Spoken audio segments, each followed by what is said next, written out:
मुंबईत बंडखोरीची डोकेदुखी टाळण्यासाठी भाजप आणि शिंदे सेनेनं विशेष खबरदारी घेतली आहे। आज पुन्हा एकदा मुख्यमंत्री देवेंद्र फडणवीस आणि उपमुख्यमंत्री एकनाथ शिंदे यांच्यामध्ये खलबतं होणार आहे। बंडखोरी टाळण्यासाठी महायुतीच्या उमेदवारांना उद्यापासून एबी फॉर्मचं वाटप केलं जाणार आहे। असं असलं तरी अद्यापही 20 जागांचा पेच मात्र कायम आहे।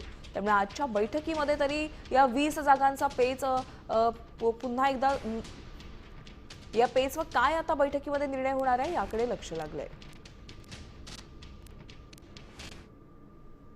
आम्ही सुरुवातीपासून सांगतोय की शिवसेनेला जागा भाजपाला जागा याच्यापेक्षा महायुती ही प्रत्येक जागेवर जिंकली पाहिजे हा क्रायटेरिया दोन्ही नेत्यांनी डोळ्यासमोर ठेवला आहे। म्हणजे आमचे नेते शिंदे साहेबांनी डोळ्यासमोर ठेवला आणि देवेंद्रजींनी डोळ्यासमोर ठेवला आहे। त्याच्यामुळे त्याच बेसवर सकारात्मक आमची चर्चा सुरू आहे।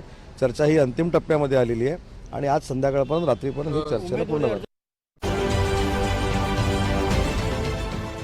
देश विदेशातील प्रत्येक घडामोडींचे लाईव्ह अपडेट मिळवण्यासाठी आता साम टीव्हीच्या सर्व सोशल मीडिया प्लॅटफॉर्मला लाईक, फॉलो आणि सबस्क्राईब करा।